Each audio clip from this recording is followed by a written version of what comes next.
semoga kita semua dalam keadaan sehat di malam ini sehingga kita dapat mendengarkan dan mendiskusikan beberapa hal bersama dengan Dr. Agus Budi. Selamat malam, Dokter. Izinkan saya memperkenalkan diri. Saya dengan Eko. Sekarang ini saya berpraktek di rumah sebagai apoteker. Seperti halnya beberapa kegiatan yang sudah kita langsungkan bersama-sama, baik dalam konteks Jogotongo, lalu kita kerucutkan dan kita turunkan ke lembaga masing-masing tempat kita bernaung. Malam ini kita akan mendengarkan pemaparan dari Dr. Agus Budi mengenai plasma konvalesen. Belakangan ini hits sekali, banyak pasien yang gejala sedang berat yang diselamatkan dengan plasma konvalesen ini. Sebelum kita memulai acara, izinkan saya untuk membacakan susunan acara yang akan kita laksanakan pada malam hari ini. Yang pertama, kita akan memperdengarkan dan ikut menyanyikan bersama-sama lagu kebangsaan kita Indonesia Raya. Lalu kemudian kita akan berdoa bersama menurut agama dan kepercayaan masing-masing supaya acara dapat berlangsung dengan baik, lancar, sampai dengan akhir acara kita juga dapat berdiskusi dengan baik, dan yang terutama adalah supaya kita bersama-sama dapat memetik manfaat dari acara kita pada malam hari ini. Berikutnya kita akan masuk ke sesi materi dipandu oleh Bapak Moderator. Lalu sesudah penyampaian materi dari Dr. Agus akan disambung dengan tanya jawab. Dan yang terakhir adalah kesimpulan dan penutup. Untuk mempersingkat waktu, marilah kita mulai dengan mendengarkan dan ikut menyanyikan di tempat masing-masing lagu kebangsaan kita Indonesia Raya.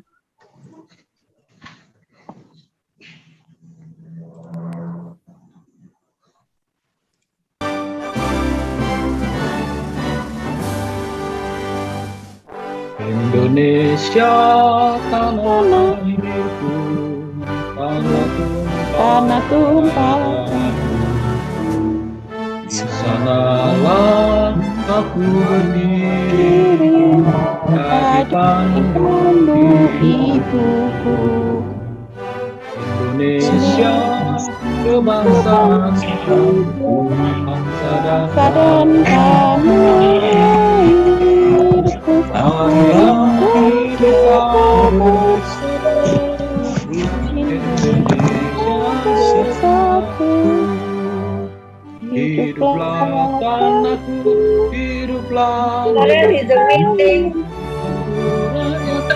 semuanya, bangunlah jiwanya, bangunlah wajahnya, Indonesia Raya.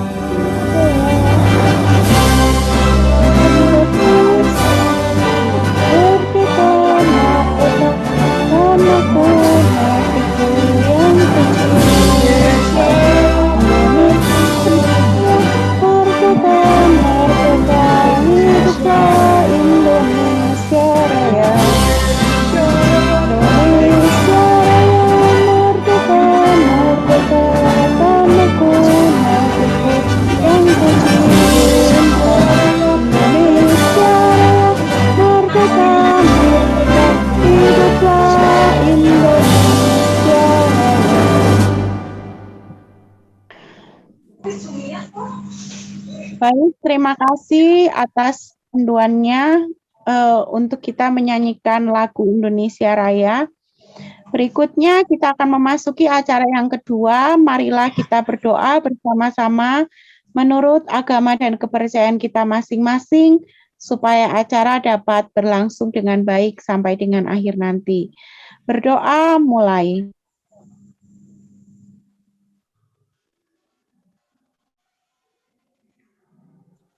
Selesai. Kita akan memasuki acara pokok pada malam hari ini, yaitu penyampaian materi yang akan dipandu oleh moderator. Kepada Bapak Adi Rusprianto, waktu dan tempat saya persilahkan.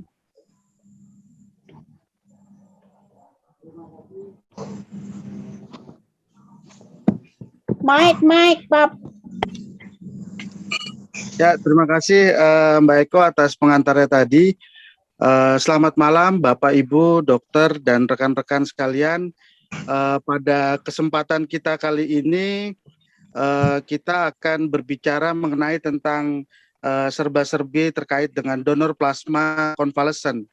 Kebetulan yang menjadi narasumbernya di sini, beliau sangat memahami betul mengenai tentang donor plasma konvalesen ini, yakni Dr. Agus Budi Susanto. Beliau merupakan kepala dari unit donor darah PMI Kabupaten Banjarnegara.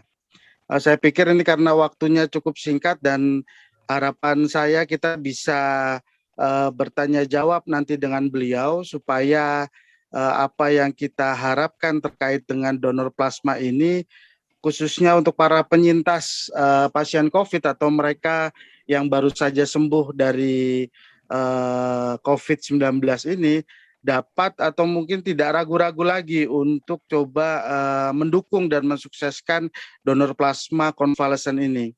Tetapi tentu juga banyak pertanyaan di kita terkait dengan donor plasma konvalesen ini. Dan teman-teman dari Gerakan Umat Bantu Umat yang menjadi penyelenggara acara ini pun juga kemarin bersama PMI Banjarnegara dan PMI Kecamatan Karangkobar itu juga sudah mencoba menggalang screening titer antibodi untuk para penyintas di wilayah Banjarnegara atas, dan alhasil kemarin kita dapat ada kurang lebih 10 yang mendaftarkan diri untuk screening titer antibodinya dan kita mendapatkan 2 donor plasma. Lah harapannya kegiatan-kegiatan ini bisa direplikasi di banyak kecamatan lainnya ataupun mungkin di tempat-tempat lain. Tetapi harapannya malam hari ini kita bersama nanti dengan narasumber Dr. Agus Budi Susanto, kita bisa lebih mengenal dan mengetahui kira-kira bagaimana sih sebetulnya donor plasma konvalesen ini. Karena kita tahu banyak sekali bisa dikatakan para penyintas yang tidak ketahuan, dalam hal ini dia tidak memeriksakan dirinya di puskesmas misalnya, apakah ini juga bisa dia melakukan donor plasma? Mungkin ada banyak hal, aku pikir banyak pertanyaan yang menjadi kebingungan kita atau mungkin yang harus kita pelajari lebih lanjut. Maka untuk membuang waktu lebih lama lagi, saya persilakan monggo untuk Dr. Agus Budi Susanto untuk bisa langsung memaparkan. Nanti setelah itu kemudian ada sesi tanya jawab. Monggo nanti untuk sesi tanya jawab bisa di chat ataupun raise hand, menunjukkan tangan nanti di akunnya. Nanti kita semoga malam hari ini kita bisa bersama-sama mempelajari mengenai tentang donor plasma konvalesen ini. Monggo Dr. Agus Budi Susanto, waktu dan tempat kami persilakan. Terima kasih Mas Adi. Suara saya masuk ya? Masuk dokter. Oke. Saya mohon dibantu untuk share screen-nya Pak ya? Oh ya. Oke. Terima kasih. Assalamualaikum, selamat malam, salam sejahtera untuk kita semua, para peserta Sinau bareng ini. Perkenalkan, saya Agus Budi Susanto, Kepala UDD PMI Kabupaten Banjarnegara. Saya mengucapkan terima kasih sekali kepada panitia ini yang sudah memberikan kesempatan kepada saya untuk membersamai panjenengan semua. Saya tidak menggurui panjenengan ya para peserta, tapi kita sama-sama belajar, kita sama-sama nanti diskusi, mungkin ada yang masih kurang jelas mengenai apa sih plasma konvalesen atau bagaimana syarat-syaratnya dan sebagainya, karena selama ini memang masih banyak mengalami kebingungan masyarakat ini ya. Jadi kita sama-sama belajar nanti ya. Oke,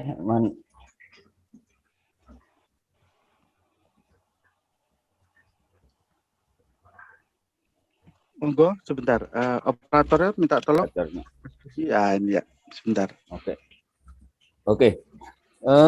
Para peserta webinar Sinau Bareng ini, saya mencoba untuk membuat sedikit PowerPoint ini. Semoga ini bisa menjelaskan apa itu nanti mengenai donor plasma konvalesen. Tetapi pada kesempatan ini sebenarnya saya tidak ingin berbicara banyak mengenai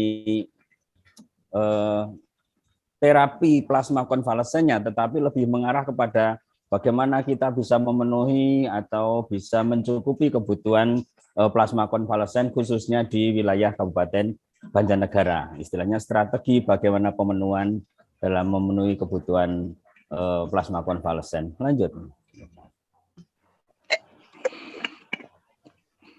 Slide lanjut. Yeah. Harapan dari Sinau Bareng ini adalah yang pertama kita bisa memberikan pemahaman tentang PK kepada panjenengan semua. Kemudian kita juga menyampaikan strategi PMI mengenai manajemen penyediaan, pemenuhan kantong darah, kemudian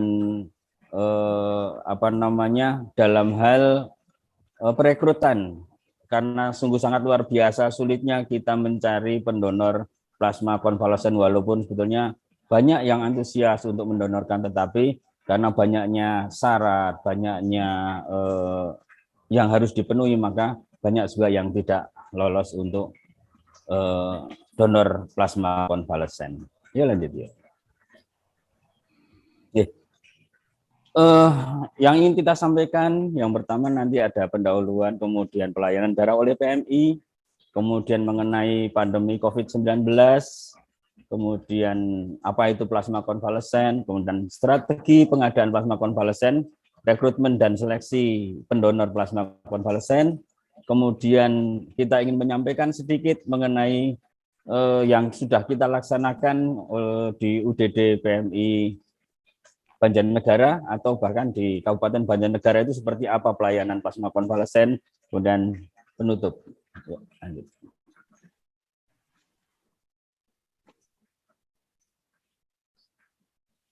Oke, pendahuluan. Dasar kebijakan dari pelayanan darah di Indonesia ini ada mulai dari yang tertinggi adalah Undang-Undang Nomor 36 Tahun 2009 tentang Kesehatan, sampai dengan turunannya yaitu PMI menerbitkan peraturan terkait dengan pelayanan darah, peraturan organisasi unit donor darah yang merujuk pada peraturan yang akhirnya diterbitkan peraturan organisasi dan PP Undang-Undang Nomor 1 Tahun 2018 tentang kepalang merahan. Lanjut. Ya. PMI ini dalam menjalankan tugas ya. Seluruh Indonesia ini ada 225 UDD PMI. Ya, ini sekedar pengetahuan saja ya. Kemudian sudah ada 18 yang sudah ter-CPOB dari Balai POM dan 42 PMI saat ini sudah menyelenggarakan atau menyediakan plasma konvalesen. Kemudian PMI ini ada regionalisasi, jadi untuk jejaring aja ya, ada wilayah Barat, kemudian Jawa Barat, kemudian Jateng DIY dan seterusnya. Kita terbagi dalam 5 regional dan 30 subregional. Untuk UDD Banjarnegara ini termasuk dalam regional 3 yaitu Jateng DIY dan subregional 3 yaitu Banyumas, Desa Karisidenan Banyumas ya. Kemudian sistem informasi donor darah atau SIMDONDAR kita sudah terintegrasi dengan kurang lebih 114 unit donor darah se-Indonesia. Lanjut. Pelayanan darah oleh UDD PMI, kegiatannya terdiri dari yang pertama adalah rekrutmen dan pelestarian atau lebih dikenal dengan pencarian dan pelestarian donor darah sukarela, atau kalau di unit donor darah petugasnya disebut dengan P2D2S atau istilahnya mungkin ini adalah humasnya dari unit donor darah karena semua akan melalui dari P2D2S ini. Kemudian ada kegiatan pengambilan darah. atau istilahnya penyadapan darah. Kemudian ada pengamanan darah, screening, kemudian pengolahan, kemudian penyimpanan, distribusi ke rumah sakit atau ke BDRS. Itu adalah kegiatan-kegiatannya. Kemudian salah satu outcome dari rencana strategis adalah ketersediaan darah yang aman.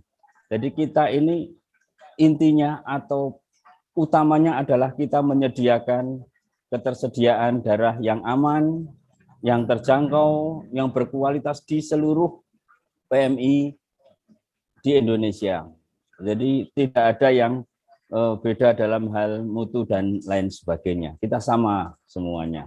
Dalam melaksanakan pelayanan, darah UDD PMI memperhatikan keamanan, kualitas, sesuai dengan standar yang ditetapkan oleh pemerintah, sesuai dengan PMK nomor 91 tahun 2015. Kemudian juga kita ada standar CPOB dan ada standar akreditasi. Walaupun akreditasi ini belum kita laksanakan untuk di unit donor darah. Kemudian darah ini akan terdistribusi sesuai dengan kebutuhan rumah sakit masing-masing melalui jejaring pelayanan darah atau sistem regional dan subregional, termasuk dengan kebutuhan PK yang sekarang ini sedang ngetren. Ya. Monggo lanjut. Ya. Sedikit menambahi aja bahwa sampai saat ini masih banyak sekali masyarakat yang masih bingung ya atau bahkan belum mudeng sebetulnya gimana sih kita mau donor darah di PN diberikan gratis, tapi kalau darah kenapa kita harus membayar? Nah itu bahkan hampir semua masyarakat itu masih sering menanyakan, dok gimana sih darahnya kan gratis dok, diberi oleh pendonor, kenapa kalau kita butuh darah kenapa kita harus malam ini bayar dan lain sebagainya. Oke.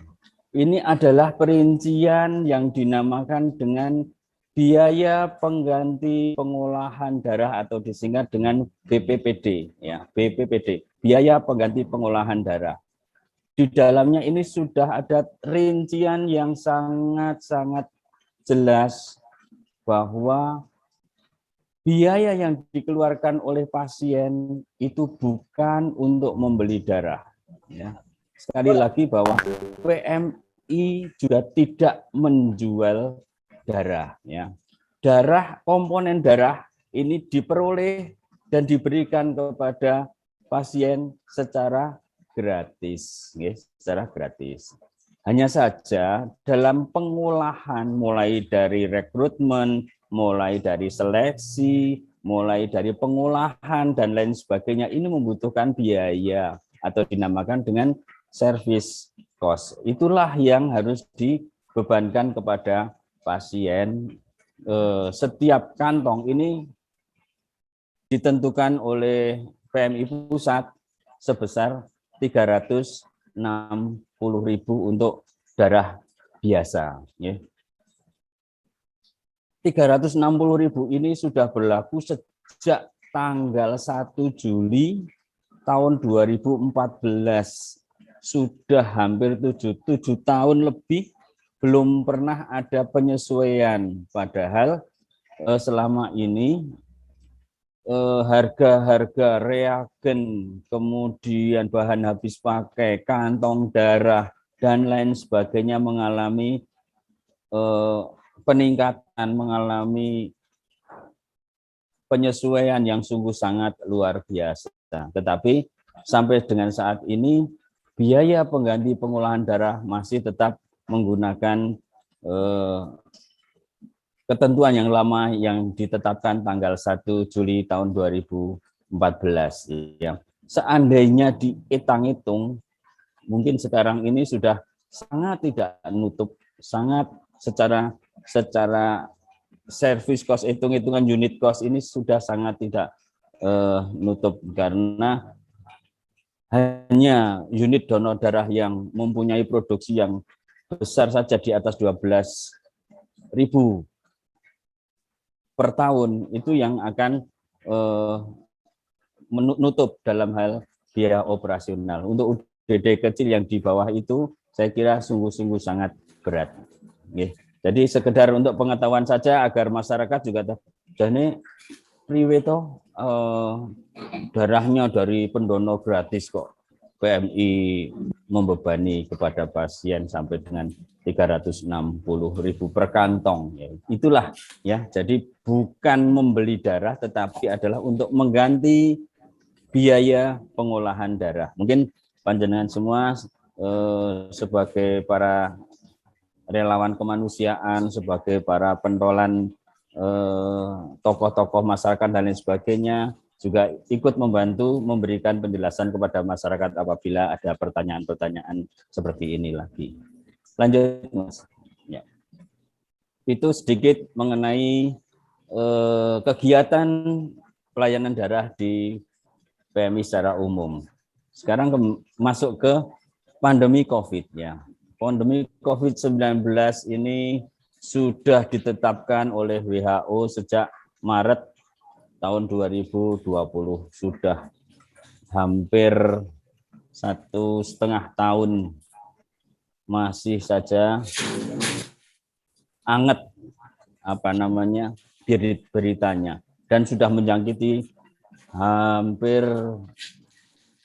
seluruh negara di dunia. Indonesia ini sudah ditemukan juga sejak awal Maret tahun 2020 juga.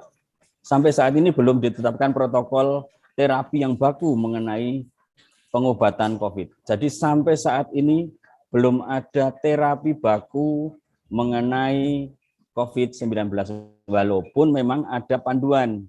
Panduan pun juga ada penyesuaian saat sesuaikan sesuai dengan penelitian, sesuai dengan hasil penelitian yang dilakukan oleh para pakar di dunia. Ya. Salah satu terapi tambahan atau terapi alternatif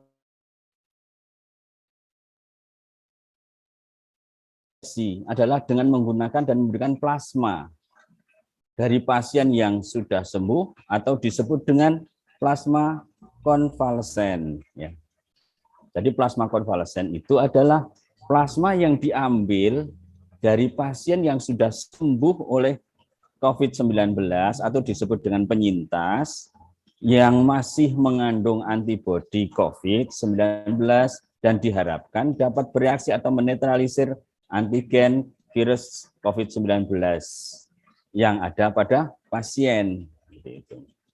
Pengambilan atau penyadapan plasma konvalesen ini merupakan kompetensi dari kita unit donor darah, ya, khususnya yang sudah terakreditasi atau yang sudah tersertifikasi CPOB. Ya. Lanjut, Mas. Ya.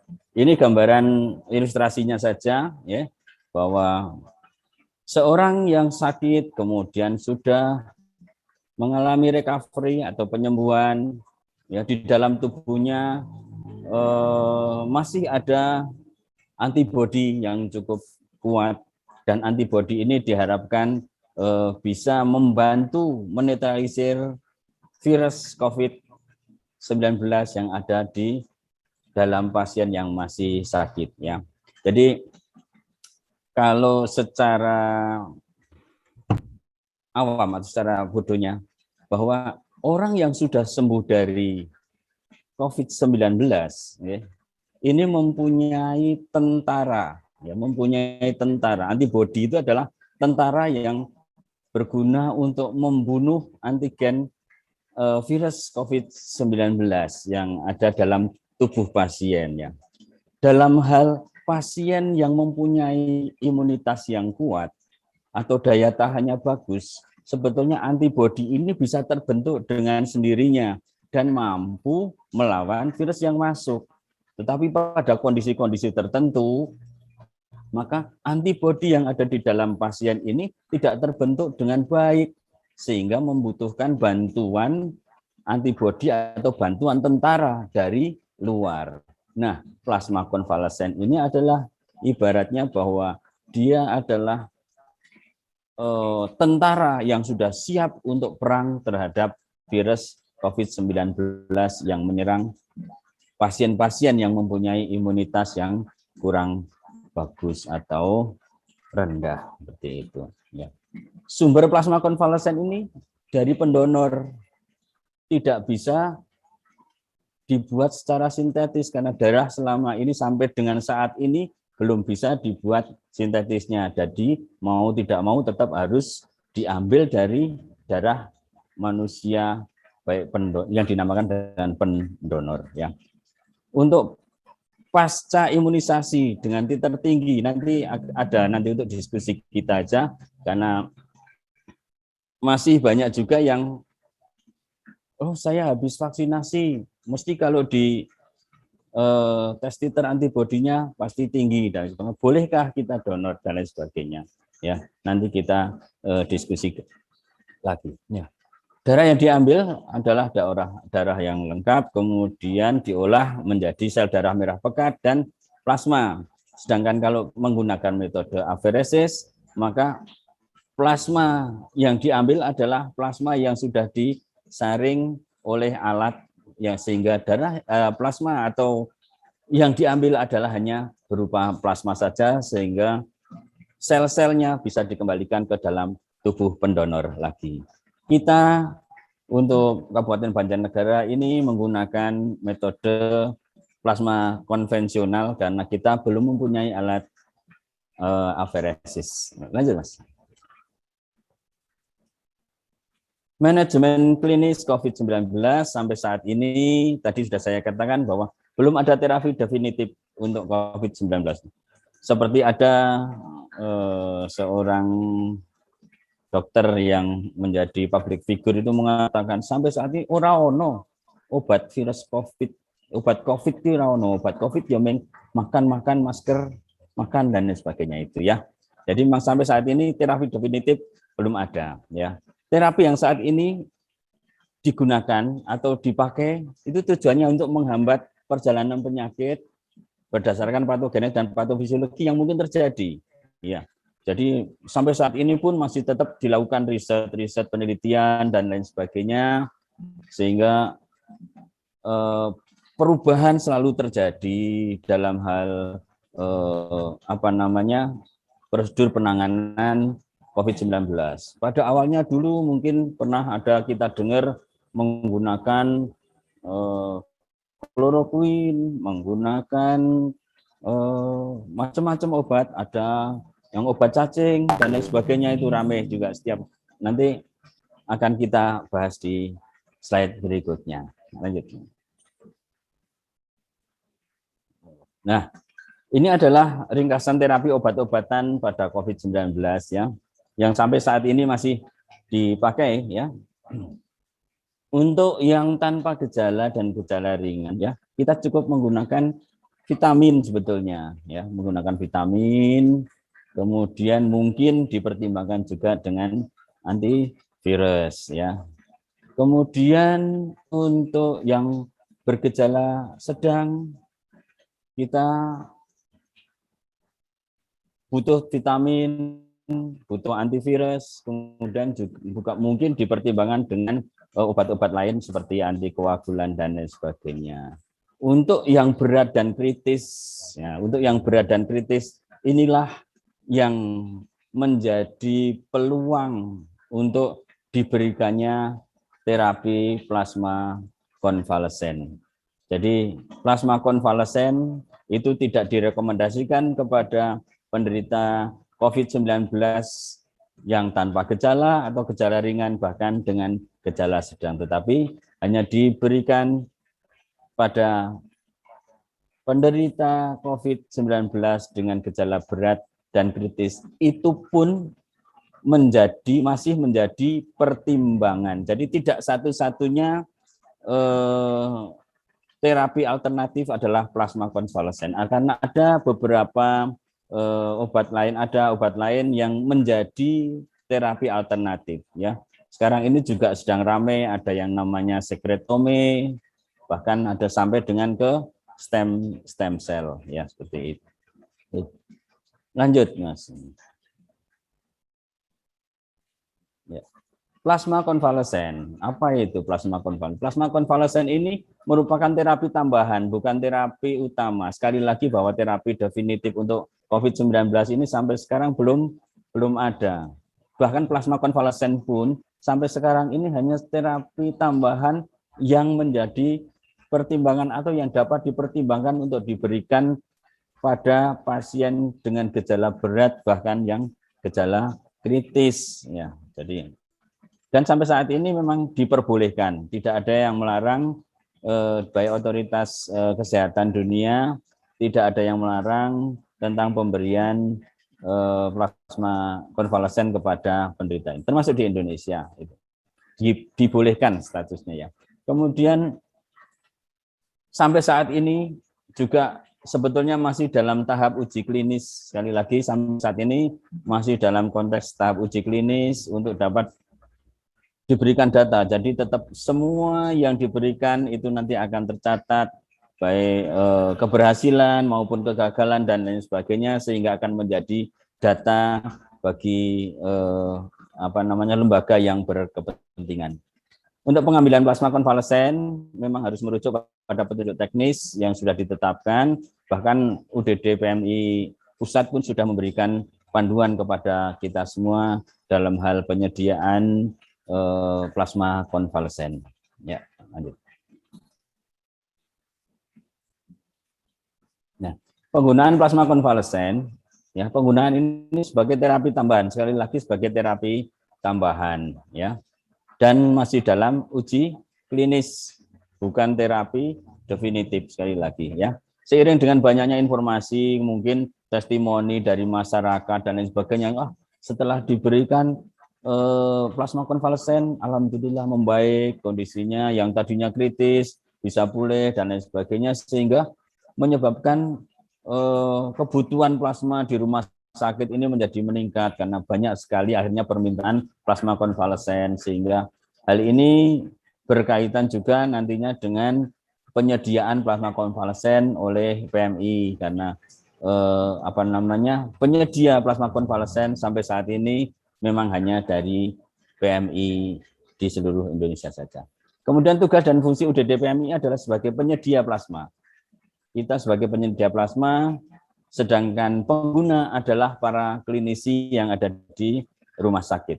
Ya, jadi semua PK ini hanya diminta oleh klinisi rumah sakit, bukan oleh keluarga, bukan oleh lembaga dan lain sebagainya, tapi oleh dokter yang merawat pasien tersebut. Lanjut. Ya. Untuk penyiapan plasma konvalesen di UDD PMI, ya, ini regulasinya sudah ada sejak bulan Mei kemarin tahun 2020, ya. Dari Balai POM sudah menerbitkan petunjuk teknis terkait plasma konvalesen, kemudian UDD PMI Pusat juga sudah menyusun protokol teknis, ya. Ini dikebut pada bulan Mei Juni, ya, tahun 2020 karena pada saat itu kebutuhannya sungguh sangat luar biasa, dan kemudian PMI Pusat, UDD PMI Pusat ini menjadi koordinator dan sebagai lembaga dalam hal uji klinis pemberian PK sebagai terapi tambahan di samping dengan Litbangkes Kemenkes. Kemudian pada saat itu juga Bapak Yusuf Kalla selaku Ketua PMI sudah meminta kepada seluruh UDD PMI untuk dapat membantu menyediakan pengadaan plasma konvalesen ini. Jadi mulai sekitar bulan Juni, UDD PMI sudah mulai launching plasma konvalesen ini. Lanjut. Ya. Ini adalah alur kegiatan pengadaan dan distribusi plasma konvalesen. Ada 3 bagian atau ada 3 kegiatan. Yang pertama yang bisa dilaksanakan oleh masyarakat umum, termasuk nanti kita minta dukungan kepada panjenengan semua, ya. Ini adalah untuk kegiatan rekrutmen calon pendonor, ya. Ini sangat penting karena kita yang di UDD PMI ini tidak mempunyai data pendonor atau data penyintas ya. Seandainya ada data penyintas yang diberikan oleh lembaga yang berkepentingan atau lembaga yang berkewenangan, itu biasanya berupa data mentah, tidak ada nomor telepon, tidak ada golongan darah dan lain sebagainya. Jadi kita kalau ada permintaan golongan darah atau PK dengan golongan darah tertentu, maka kita tidak bisa mencari dari data yang diberikan oleh Satgas Covid kabupaten tersebut ya. Jadi yang bisa dilakukan oleh masyarakat, yang pertama adalah kita mungkin bisa membuat atau bisa mengumpulkan atau bisa membentuk kelompok-kelompok calon donor dari penyintas. Mungkin bisa dengan, karena di Banjarnegara sendiri sudah terlaksana seperti itu, bahwa terbentuk satu grup medsos yang berisi para penyintas yang siap untuk mendonorkan plasma konvalesen sewaktu-waktu dibutuhkan sesuai dengan permintaan dari masyarakat atau pengguna ya. Kemudian kegiatan yang berikutnya adalah seleksi dan screening calon pendonor yang dilaksanakan oleh UDD PMI. Jadi UDD PMI ini melakukan kegiatan mulai dari seleksi sampai dengan penyadapan, kemudian sampai dengan distribusi kepada pengguna atau kepada rumah sakit. Ya. Kemudian di rumah sakit, nah di rumah sakit ini ada pasien yang dirawat, kemudian pasien, dokter yang merawat, kemudian dokter menentukan apakah pasien perlu diberikan plasma konvalesen atau membutuhkan plasma konvalesen, sehingga dokter akan membuatkan surat permintaan plasma konvalesen yang ditujukan kepada PMI. Ya, seperti itu. Lanjut, Mas. Ya, ini alur donor plasma konvalesen ya. Jadi data pasien yang sembuh diharapkan dengan pasien yang bergejala sedang sampai dengan berat ya. Diharapkan ini bisa didapatkan dari rumah sakit. Jadi rumah sakit yang merawat mempunyai data pasien-pasien yang sudah sembuh, yang setelah dirawat sembuh dan lain sebagainya, itu sebetulnya bisa menjadi dasar kita untuk pembuatan data calon pendonor ya. Kemudian dari website, mungkin website Ayo Donor ini sebetulnya ada, kemudian dari kelompok-kelompok pendonor penyintas dan lain sebagainya ya. Ini data pendaftaran sebagai donor PK itu bisa melalui front desk di rumah sakit atau bahkan langsung ke PMI masing-masing terdekat ya, UDD PMI masing-masing ya. Seleksi administrasi ya. Jadi secara umum atau yang sering menjadi syarat pada saat meminta atau membuat flyer mengenai kebutuhan plasma konvalesen, yang pertama adalah pasti pasien atau pendonor ini adalah penyintas COVID ya. Diharapkan dengan derajat sedang atau berat yang sudah dinyatakan sembuh atau tanpa gejala selama 14 hari ya. Kalau dulu ya, pada awal-awal itu dipersyaratkan ada PCR evaluasi atau ada sudah dinyatakan negatif dengan PCR. Tetapi berdasarkan perkembangan karena kebijakan pemerintah juga tidak ada swab PCR evaluasi, maka sekarang cukup dengan surat keterangan selesai isolasi mandiri dan atau pernyataan surat keterangan sudah sembuh dari rumah sakit yang merawat, sudah cukup untuk sebagai syarat dari calon pendonor plasma konvalesen. Kemudian syarat umur adalah 18 sampai dengan 60 tahun. Kemudian berat badan diharapkan 55 atau lebih ya, dan tidak mendapatkan transfusi dalam jangka waktu 3-6 bulan terakhir ini. Kemudian bila wanita maka sudah dipersyaratkan belum pernah hamil ya, belum pernah hamil. Kemudian tidak memiliki riwayat komorbid seperti jantung, hipertensi di atas 180, kemudian diabetes, hepatitis dan lain sebagainya. Kemudian mengisi inform consent atau surat pernyataan kesediaan. Kemudian diutamakan juga yang sudah beberapa kali donor darah atau yang sudah terbiasa sebagai pendonor darah biasa. Kemudian secara laboratoris ada akan dilakukan screening, kemudian dia akan memilih, kalau pendonor dengan gejala sedang dan berat itu diharapkan dia akan memiliki antibodi IgG yang cukup tinggi titernya ya, diharapkan ada 1/160 atau mungkin kalau tidak ditemukan pendonor yang 1/160 maka bisa menggunakan 1/80. Ini apabila pasien benar-benar sangat membutuhkan, maka titer 1/80 juga masih layak untuk diberikan kepada pasien COVID-19 tersebut. Kemudian dari pemeriksaan darah perifer lengkap, ini semua normal ya. Ada HB-nya normal, trombositnya, hitung leukosit dan lain sebagainya ya. Kemudian hasil pemeriksaan IMLTD atau infeksi menular melalui transfusi darah yang dilakukan secara metode CLIA dan NAT dinyatakan non reaktif. IMLTD ini terdiri dari 4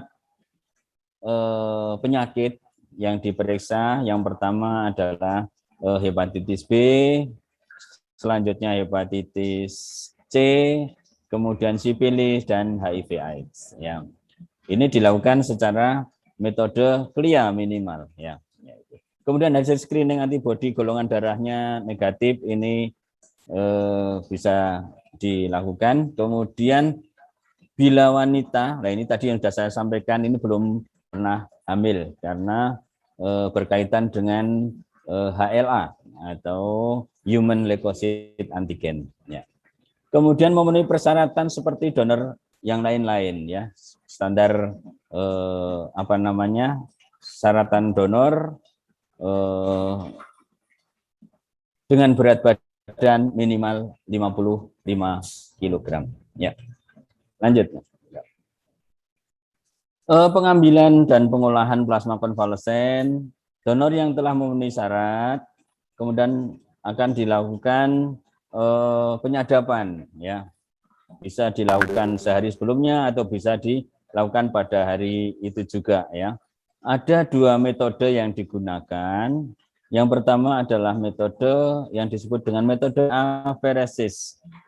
Aferesis ini menggunakan alat khusus yang diambil hanya bagian yang dibutuhkan saja. Misalnya kita membutuhkan plasma, maka yang diambil adalah plasmanya saja, sedangkan sel-selnya akan dikembalikan kepada tubuh pendonor secara otomatis. Dengan metode aferesis ini bisa diambil plasma sebanyak 400 sampai dengan 600 mili sekali pengambilan, ya.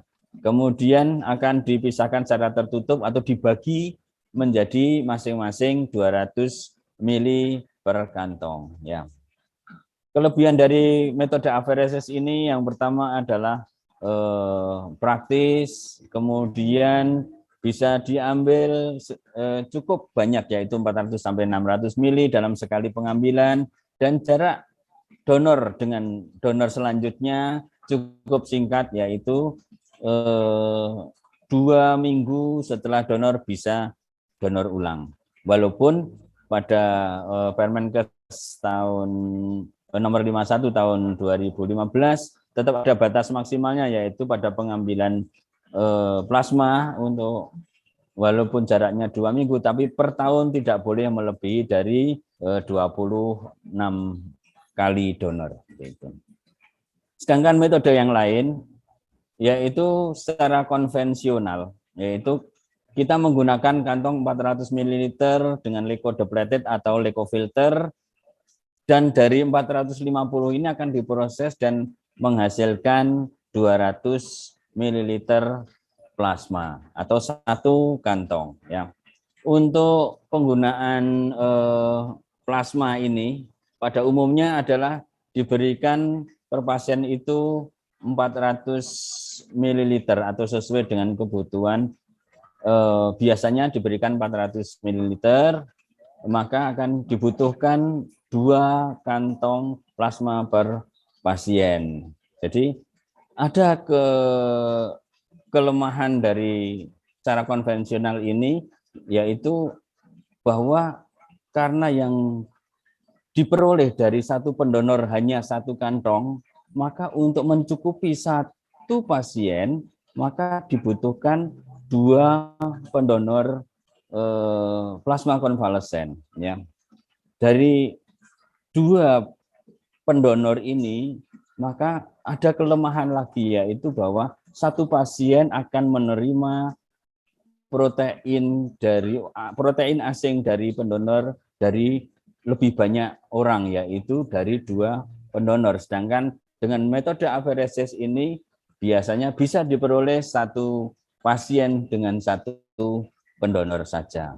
Hanya saja kelemahan dari aferesis ini adalah dibutuhkan vena yang besar untuk pendonor, sedangkan untuk pendonor dengan vena yang kecil biasanya sulit untuk dilakukan metode aferesis ini. Sedangkan secara konvensional untuk plasma yang kecil pun, untuk vena yang kecil pun bisa diperoleh darah sesuai dengan yang dibutuhkan. Kurang lebihnya mungkin plus minusnya seperti itu. Lanjut. Pengambilan dan pengolahan plasma konvalesen untuk selanjutnya yang mengikuti petunjuk dari mutu pengolahan plasma konvalesen yang ditetapkan oleh Balai POM dengan standar pengambilan secara aferesis sebetulnya ya. Standar pengambilan plasma konvalesen ini sebetulnya dengan aferesis, dengan panduan penyimpanan plasma konvalesen untuk terapi COVID-19. Tetapi pada kondisi tertentu maka bisa dilakukan pengambilan secara konvensional. Itu. Unit donor darah penyedia PK harus mampu menjamin mutu dan keamanan dengan pengolahan plasma konvalesen, yaitu UDD yang tersertifikasi CPOB. Untuk di Jawa Tengah ini baru ada 3 yang tersertifikasi CPOB, yaitu UDD Kota Semarang, Surakarta, dan Banyumas. Jadi dalam hal UDD atau UTD PMI yang belum tersertifikasi CPOB, tetapi dalam hal ini memproduksi plasma konvalesen, maka harus ada di bawah tanggung jawab atau bimbingan dari UDD yang sudah tersertifikasi CPOB. Dalam ini UDD PMI Banjarnegara, kita meminta bimbingan secara teknis maupun penjaminan mutu kepada UDD PMI Banyumas.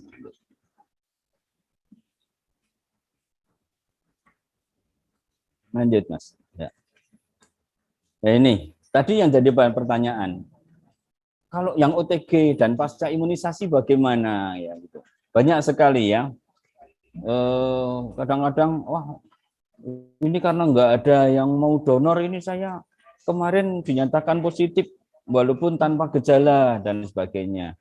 Dari berbagai referensi ya bahwa calon pendonor PK dari OTG ini pada umumnya memiliki titer antibodi yang sangat rendah ya. Jadi tidak disarankan untuk mendonorkan plasmanya. Karena apa? Karena justru akan merugikan dari pasien sendiri. Dengan antibodi yang rendah dipaksakan untuk diberikan, kita hanya akan memberikan protein asing kepada pasien. Karena setiap tindakan medis itu bukan berarti tidak ada resiko tindakan. Pasti ada resiko tindakan. Dan setiap termasuk transfusi darah itu pasti ada resiko tindakan. Jadi kita akan meminimalisir efek-efek buruk dari tindakan tersebut. Bagaimana dengan pendonor PK pasca vaksin, ya, PMI pada waktu itu sudah memberikan surat kepada Papdi untuk rekomendasi terkait ini, dan kemarin sudah keluar surat edaran dari PMI bahwa pendonor PK, ya, pasca vaksin yang bukan penyintas maka dinyatakan tidak layak untuk menjadi pendonor PK, ya. Tetapi untuk menjadi pendonor biasa masih diperbolehkan, ya. Jadi ada aturan memang seperti itu. Lanjut, Mas. Ini adalah rekomendasi lain tentang jarak vaksin, jarak vaksin dengan donor darah, ya. Dulu pada awalnya disepakati jarak vaksin dengan donor darah berikutnya adalah 14 hari, tetapi setelah keluar rekomendasi dari Papdi, maka jarak vaksin untuk Sinovac itu bisa 3 hari setelah pasca vaksin itu bisa memberikan donor darah biasa, ya. Kemudian untuk yang AstraZeneca kemarin di rekomendasi Papdi 20 hari setelah vaksin baru boleh melakukan donor darah. Lanjut.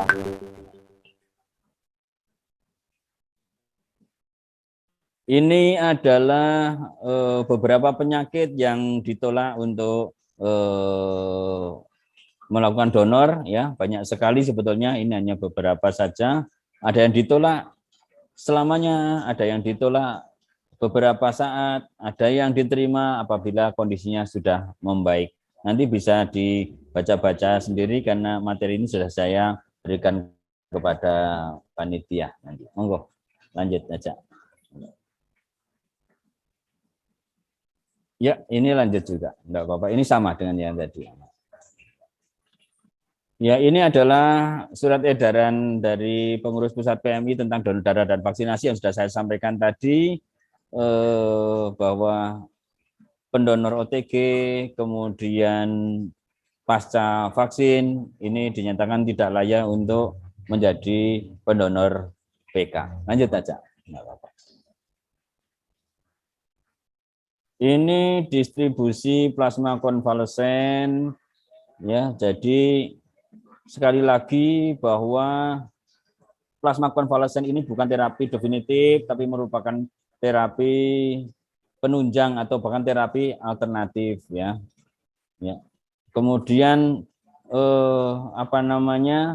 peran rumah sakit itu di samping sebagai seleksi dari pasien, mana yang harus diberikan PK dan mana yang tidak sesuai dengan indikasinya, juga dia berkewajiban membuat surat atau formulir permintaan darah dan pengiriman sampel darah pasien kepada PMI. Kemudian akan menjadi penghubung atau narahubung antara PMI dan dalam hal pelaporan permintaan dan penggunaan PK yang disampaikan kepada PMI. Sedangkan peran PMI sebagai penyedia pelayanan PK untuk pasien, dan sebetulnya ada aturan untuk menyediakan minimal 1 kantong untuk nakes, ya, 1 kantong untuk nakes COVID-19 atau sebagai uji klinis di samping untuk pasien. Sebetulnya memang ada menyediakan 1 set PK baik golongan darah A, B, O maupun AB setiap harinya untuk nakes. Tetapi ini masih sulit sekali kita laksanakan, bahkan untuk memenuhi kebutuhan pasien saja kita kadang-kadang masih sangat-sangat kesulitan untuk mencukupi. Lanjut. Permintaan plasma konvalesen ke UDD ini diputuskan apabila pasien memerlukan plasma, yang menentukan bukan pasien, bukan keluarga pasien, bukan siapapun, tetapi oleh dokter yang merawat. Sekali lagi, yang menentukan ini perlu dengan plasma konvalesen atau tidak adalah dokter yang merawat. Maka harus disiapkan yang pertama surat atau formulir permintaan darah dari rumah sakit yang ditandatangani oleh dokter yang merawat tersebut. Jadi tanpa ada tanda tangan dari dokter, maka biasanya dari PMI pasti akan konfirmasi untuk ini dokter yang meminta siapa belum tanda tangan dan lain sebagainya. Bahkan apabila perlu maka surat permohonan ini akan dikembalikan lagi apabila ada identitas maupun yang lain yang belum dilengkapi, ya. Termasuk pemeriksaan awal dari golongan darah pasien apabila belum terisi, kemudian nama pasien yang tidak lengkap dan lain sebagainya, maka ini pasti akan dikonfirmasi ulang oleh petugas di unit donor darah PMI. Kemudian juga rumah sakit berkewajiban untuk memberikan atau mengirimkan sampel darah pasien yang digunakan untuk melakukan uji pemeriksaan kecocokan atau dinamakan dengan cross matching, ya, cross matching. Kemudian karena plasma ini sudah dilakukan uji saring antibodi, kadang-kadang kita hanya memerlukan untuk kecocokan golongan darah saja, seperti itu. Lanjut, Mas. Ini distribusi jejaring, ya. Kita diwajibkan untuk mendistribusikan darah ini secara rantai dingin dan metode tertutup atau closed system, ya. Artinya adalah bahwa secara teori sebetulnya untuk pengiriman plasma konvalesen, ya, yang metode aferesis dan sudah dibekukan itu menggunakan suhu minus 20 derajat. Ya. Sekali lagi, secara teori pada plasma yang sudah dibekukan maka pengiriman dan lain sebagainya menggunakan suhu minus 20 derajat.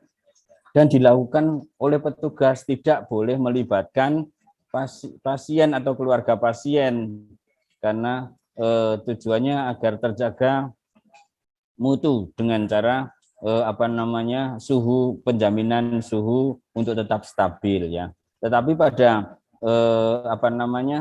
pada plasma yang akan segera digunakan atau plasma yang fresh, benar-benar fresh, tidak dalam dibekukan, maka diberikan atau didistribusikan dengan suhu cool box biasa, yaitu 10 derajat, ya.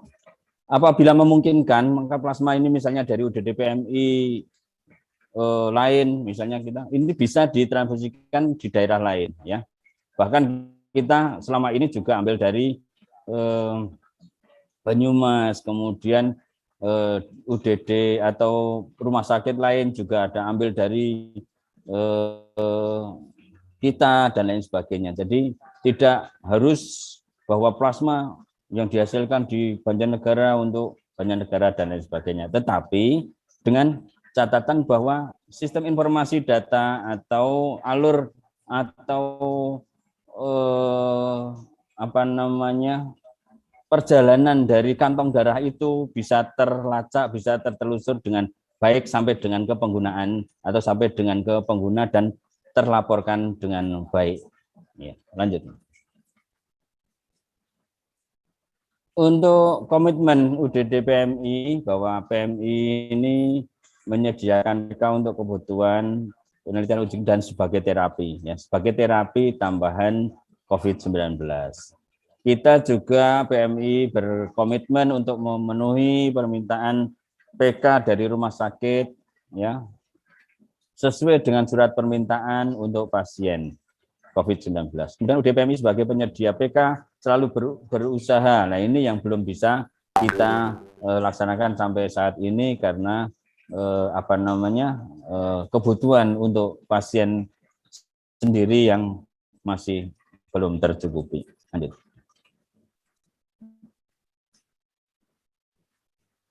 Ini adalah proses pencanangan gerakan donor plasma oleh Pak Wakil Presiden pada saat itu yang dilakukan secara virtual tanggal 18 Januari 2021, ya. Gerakan donor darah plasma konvalesen se-Indonesia. Lanjut. Ini hanya Dari dampak pencanangan dan testimoni, kemudian akhirnya banyak rumah sakit, keluarga pasien, dan lain sebagainya yang jadi paham mengenai plasma konvalesen, dan akhirnya kebutuhan plasma konvalesen ini menjadi meningkat setelah ada pencanangan tersebut, sehingga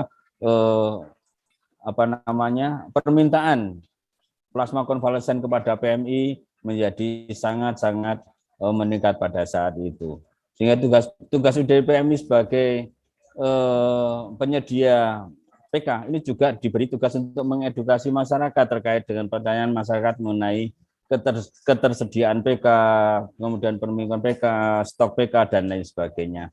Kita berkewajiban untuk memberikan sosialisasi dan edukasi kepada masyarakat.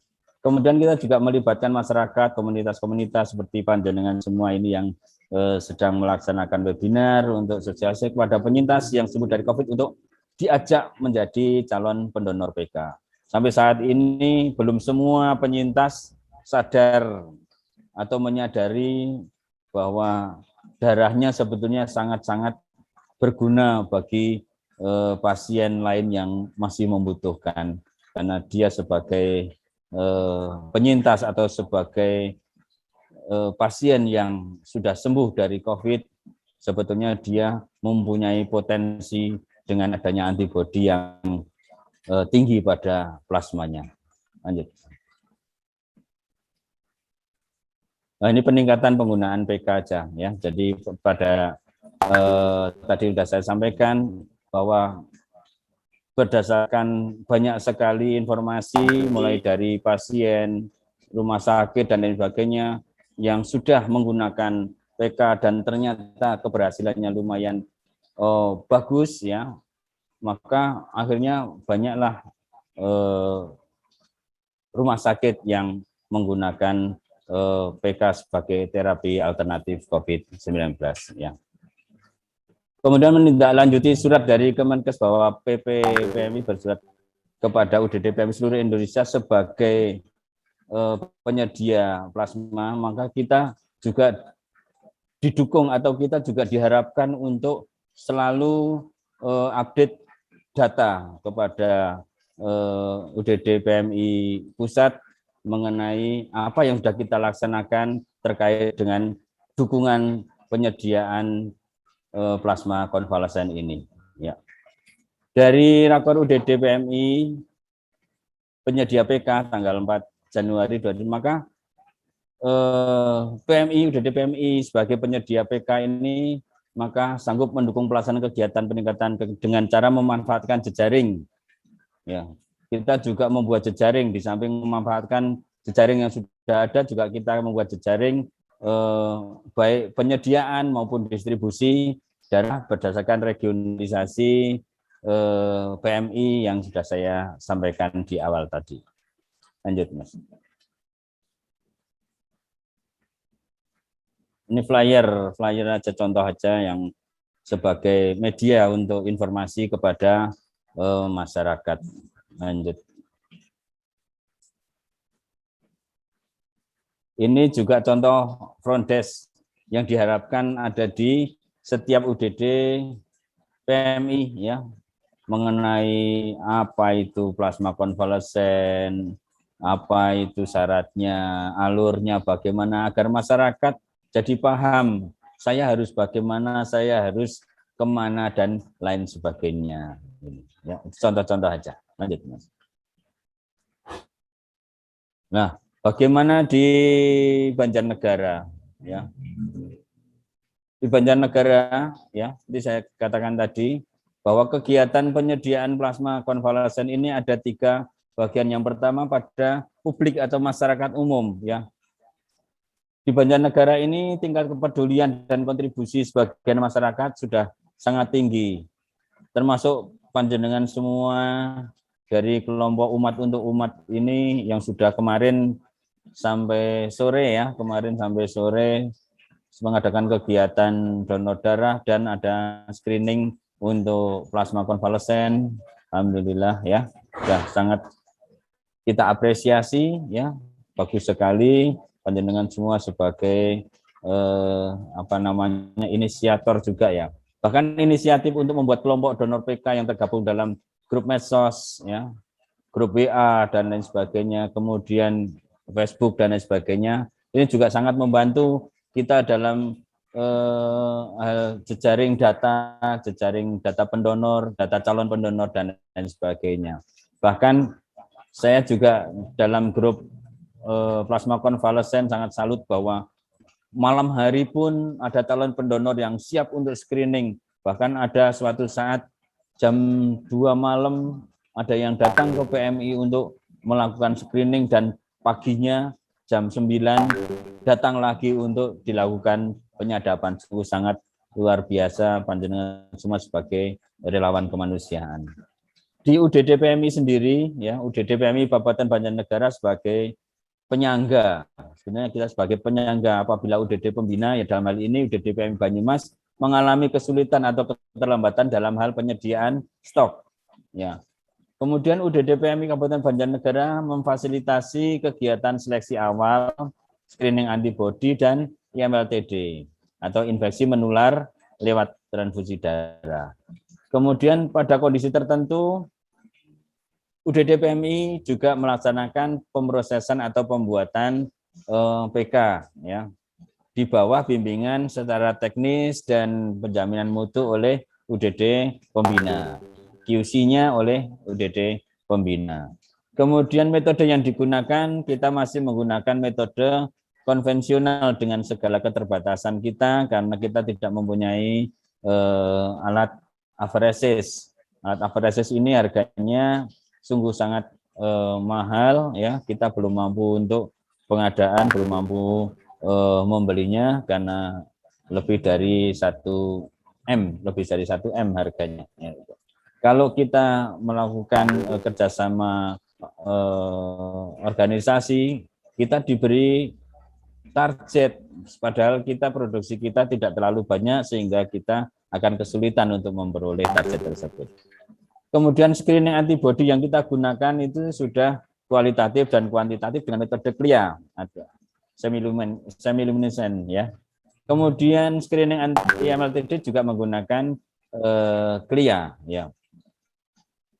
Untuk rumah sakit, ya, kita di Banjarnegara ada 3 rumah sakit yang menjadi pengguna PK, Rumah Sakit Umum Daerah, RSI, kemudian RSPKU, dan ditambah lagi dengan RSC Manuel, walaupun RSC Manuel ini tidak banyak mengambil dari Banjarnegara, tapi karena lebih dekat ke Purwokerto, Banyumas, dan Purbalingga, ya. Kemudian ada beberapa rumah sakit di luar kabupaten juga yang menjadi pengguna PK dari produksi UDD Banjarnegara.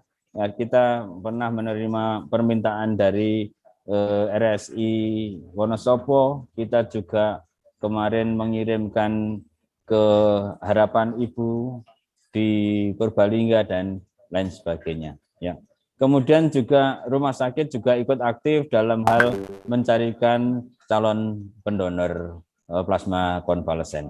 Itu adalah gambaran yang terjadi di Banjarnegara. Jadi sebetulnya tiga serangkai ini sudah saling mendukung, hanya saja memang karena calon pendonor kita yang kadang-kadang memang masih agak sulit untuk dicari datanya, jadi kadang-kadang pengguna atau permintaan plasma konvalesen ini sedikit terhambat karena mencari calon pendonor yang sesuai. Lanjut, Mas. Sebagai penutup, ya, tugas PMI adalah melaksanakan pelayanan darah, antara penyediaan darah dan komponen darah yang aman, termasuk dengan plasma konvalesen yang aman, berkualitas, dan tepat waktu. Ini kita sedang berusaha menuju ke sana. Aman, insya Allah kita sudah siap. Berkualitas, insya Allah kita sudah terjamin mutunya. Tepat waktunya ini untuk yang plasma konvalesen, selama ada calon pendonor, maka kita akan bisa menepati atau kita akan bisa menyediakan darah secara tepat waktu. saat ini terjadi peningkatan kebutuhan plasma konvalesen di rumah sakit sehingga perlu peningkatan penyediaan PK oleh UDD.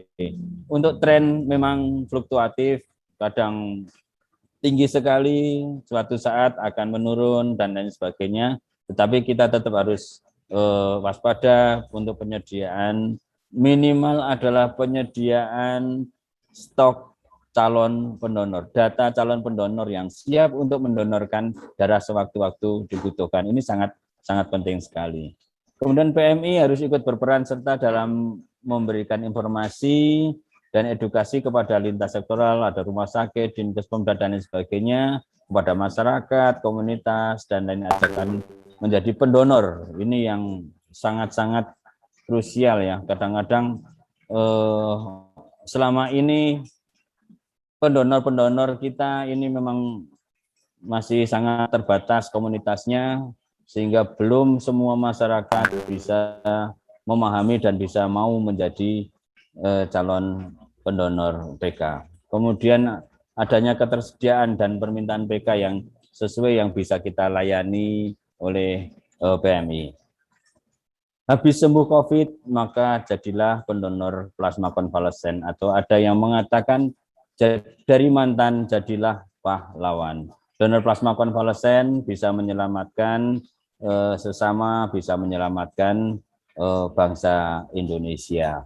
Walaupun kesembuhan datangnya dari Tuhan, maka usaha yang kita laksanakan harus tetap maksimal. Ya. Lanjut.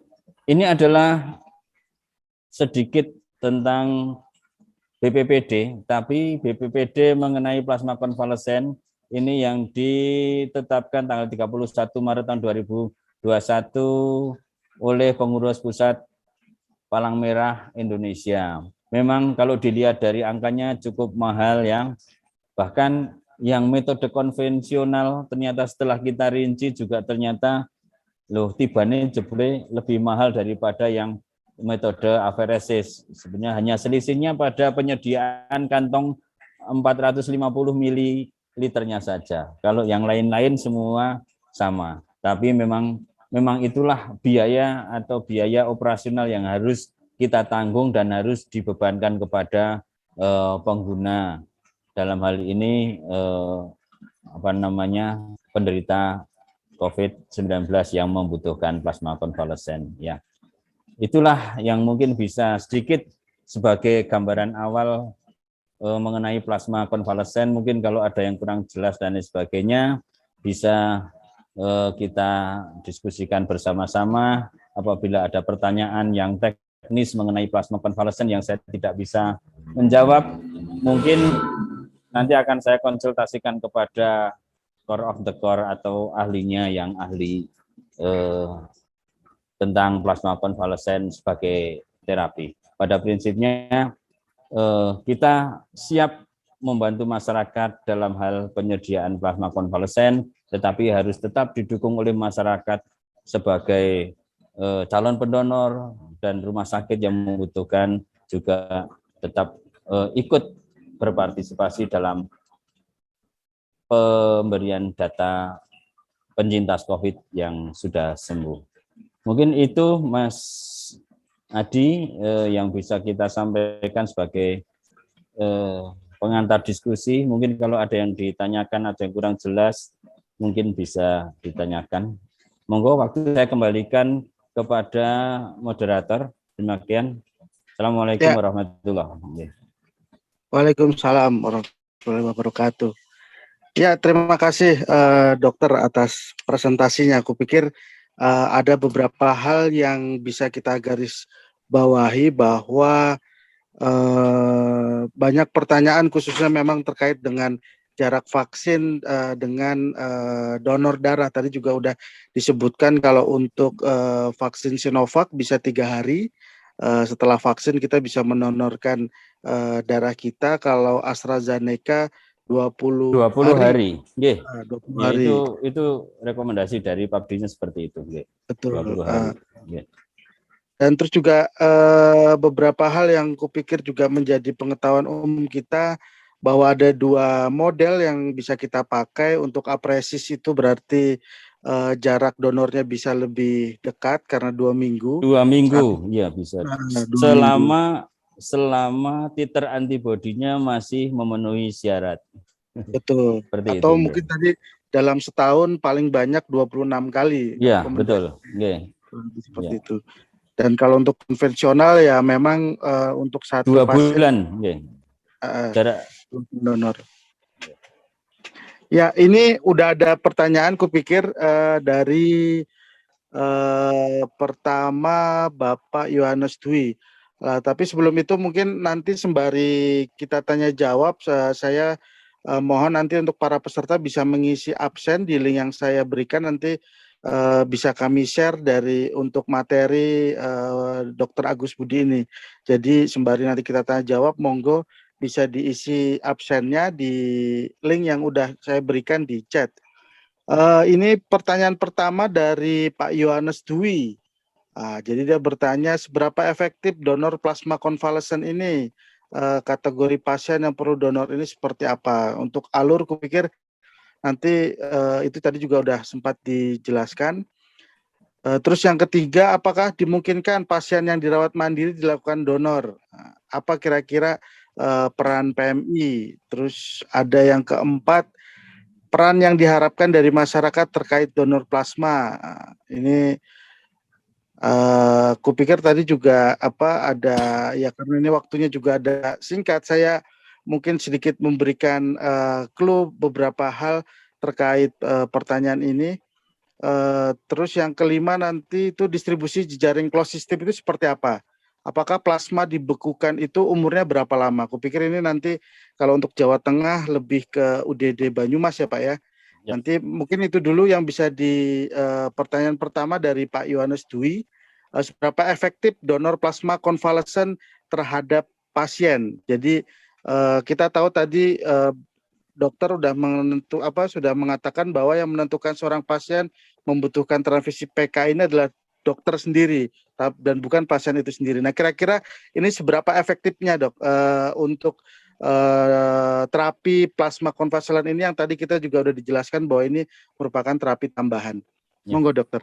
Terima kasih. Saya mencoba menjawab.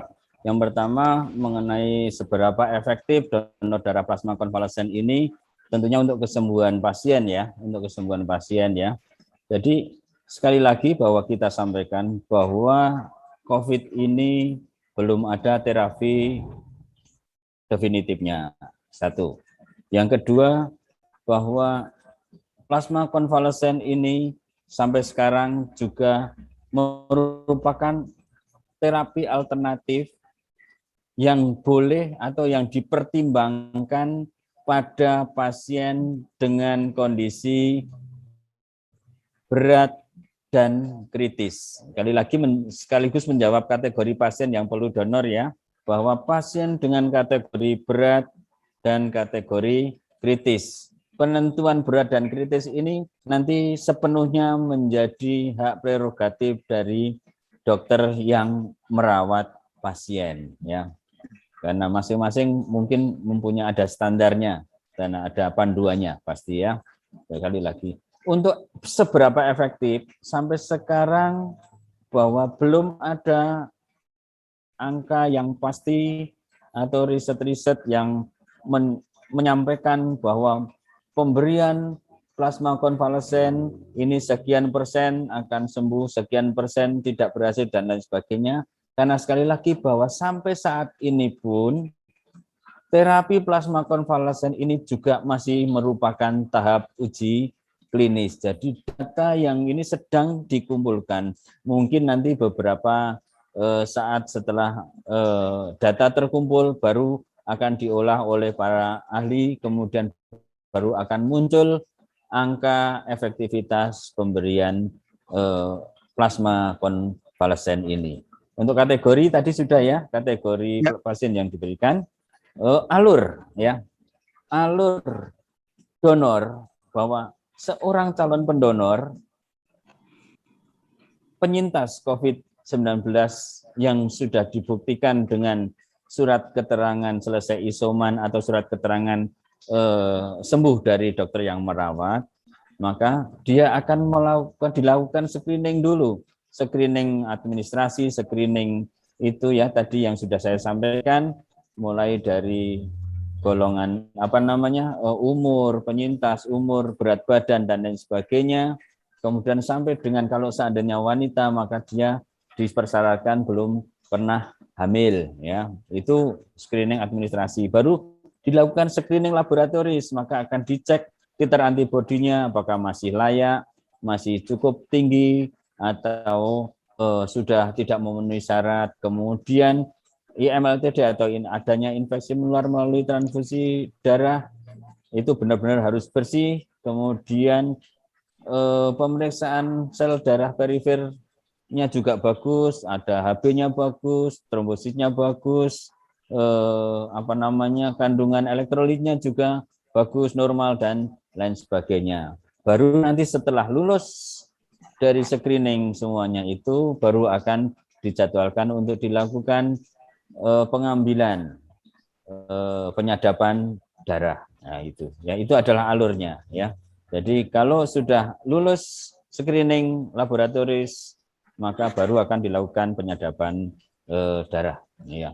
Peran PMI adalah mulai tadi yang sudah saya sampaikan, mulai dari seleksi, kemudian melakukan screening, kemudian melakukan penyadapan sampai dengan distribusi atau pengiriman kepada pengguna, yaitu dalam hal ini adalah klinisi atau rumah sakit. Ya. Peran yang diharapkan dari masyarakat terkait dengan donor plasma juga tadi sudah kita sampaikan bahwa masyarakat bisa membentuk jejaring data, bisa membentuk kelompok-kelompok penyintas dan lain sebagainya yang mempunyai link atau yang mempunyai hubungan atau informasi tentang penyintas dengan golongan darah dan lain sebagainya, sehingga kalau bisa mereka berkumpul dalam suatu grup maka akan lebih mudah untuk mengkoordinasi apabila ada permintaan darah plasma konvalesen. Itu yang kita harapkan seperti itu. Jadi adanya kepedulian, adanya inisiatif dari masyarakat membentuk kelompok-kelompok pendonor sesuai dengan yang dibutuhkan. Distribusi jejaring closed system ya. Maksudnya adalah bahwa kita tidak melibatkan orang luar dalam distribusi. Karena apa? Karena distribusi ini dibutuhkan kualitas pengiriman yang bagus. Misalnya kita menjaga suhu untuk tetap dingin, kita tidak boleh terlalu lama membawa darah di luar dan lain sebagainya. Apabila kita melibatkan keluarga pasien, maka keluarga pasien yang tidak mempunyai pengetahuan tentang darah transfusi ini kadang-kadang juga tidak menyadari, misalnya kita membawa darah dengan kantong plastik. Dulu pernah terjadi seperti itu ya, dulunya. Kalau membawa darah dari PMI bawa ke kantong, maka darah itu akan cepat rusak. Makanya kalau sekarang wajib menggunakan cool box dengan suhu tertentu dan yang mengambil adalah petugas dari rumah sakit. Tujuannya adalah bahwa darah itu akan segera sampai kepada pengguna dengan tepat waktu, ya, tidak dimampir ke kemana-mana dulu, seperti itu. Mungkin itu beberapa pertanyaan dari Pak Thomas tadi ya. Ya. Ya. Terus ada lagi enggak ini? Ada lagi itu. Sama ini ya, PK cukup efektif untuk ini. Ya, jadi dari Pak Henrikus Tony, kalau seandainya plasma konvalesen ini cukup efektif, khususnya versi sangat menguntungkan daripada konvensional, mengapa Kabupaten Banjarnegara tidak membeli alat aferesis nyempil dari infrastruktur. Monggo Iya, Pak. Mungkin terima kali aja kasih. ada donatur di sini yang Iya, tadi sudah saya sampaikan Mahal. Pak siapa ini? Pak Sinten Pak Pak Tony. Hendrikus nggih. Iya, Pak Tony. Mahal. Iya, tadi sudah saya sampaikan ya, harganya mahal. Apa namanya? PMI ini kan bukan unit UPTD-nya Pemda. Kita ini kan LSM, ibaratnya LSM plat merah ya, LSM plat merah yang mandiri, yang mandiri. Jadi kita pembiayaan dari sendiri, kadang-kadang seperti itu. Jadi kita selama ini belum mampu untuk membeli alat yang harganya cukup mahal, yaitu lebih dari 1 M. Kemarin Cilacap itu mau membeli pesan itu 1,6 kalau nggak salah itu. Kita belum ada anggaran untuk ke sana ya. Kalau KSO atau kerjasama itu sebetulnya ada peluang, tetapi pemilik alat itu biasanya mentarget tinggi untuk penggunaan per bulannya, sedangkan kita produksi per bulan tidak mencukupi dari target itu, jadi tetap kita belum bisa laksanakan. Seperti itu ya Pak ya jawabannya ya mungkin ya. Ya. Nempel penganggaran infrastruktur itu infrastruktur yang mana kita tidak punya ya Pak. Itu Sorry sabar. Tetapi gini, apa namanya, plasma konvalesen yang kita ambil secara konvensional ini sebetulnya kan juga hanya sebagai penyangga apabila UDD Banyumas kita sedang tidak ada stok atau ada permintaan yang sangat darurat sehingga tidak bisa menunda, jadi mau tidak mau kita ambil secara konvensional. Atau mungkin juga yang titer antibodinya sudah melemah, jadi paling tinggal diambil sekali, ya udah kita ambil secara konvensional saja sehingga tidak memungkinkan untuk diambil donor selanjutnya 2 minggu ke depan dan lain sebagainya. Seperti itu. Ya. Okay. Ya, ini ada satu lagi dari Yepi. Monggo. Ini raise hand. Ya. Ini. Ya. Monggo. Romo Yepi, kalau ada pertanyaan. Terima kasih Bapak Moderator, Pak Adi. Dokter, selamat malam. Terima kasih untuk penjelasannya. Selamat malam. Yeah. Dokter, saya akan menyampaikan kasus saja ya, supaya konkret, artinya ini yang juga saya dengar dan terjadi di lapangan. Misalnya begini dok. Lapangan apa Pak? Terjadi di lapangan, dalam realita. Lapangan bola, ya. Kita lapangan bola, lapangan. Ini lapangan PMI Pak. Lapangan bola, gimana? Gini, misalnya anggap saja saya sudah terpapar COVID karena tertular keluarga misal. Waktu itu kasusnya saya lalu periksa mandiri dokter di klinik gitu ya, untuk swab antigen dan dinyatakan positif misal. Lalu dalam perjalanan akhirnya saya mendapatkan obat dan saya bisa sembuh. Saya tidak datang lagi ke rumah sakit atau ke dokter untuk minta surat keterangan bahwa saya sudah terbebas dari COVID. Nah, demi alasan kemanusiaan, apakah PMI itu memfasilitasi orang-orang seperti saya misalnya yang ingin ambil bagian dalam donor plasma tersebut, meskipun saya tidak membawa atau mempunyai surat itu? Apakah dengan tes titer itu nanti akan diketahui bahwa oh ternyata memang betul yang bersangkutan A, B, dan C ini sudah pernah menjadi penderita COVID misalnya? Apakah ada fasilitas itu demi alasan kemanusiaan? Karena saya juga membaca flyer bahwa sebetulnya untuk melakukan tes PCR ataupun juga swab antigen untuk penderita COVID setelah 14 hari itu tidak efektif. itu hanya lebih untuk kepentingan administrasi misalnya karena urusan dengan kantor misalnya itu diperlukan ya, legalitas seperti itu diperlukan. Tetapi kalau memang tidak diperlukan atau misalnya saya wira swasta misalnya itu kan berarti orang seringkali tidak melakukan PCR lagi itu. Itu dokter pertanyaan saya. Terima kasih. Terima kasih Pak Kromo, Yepi. Kromo Iya. Yepi.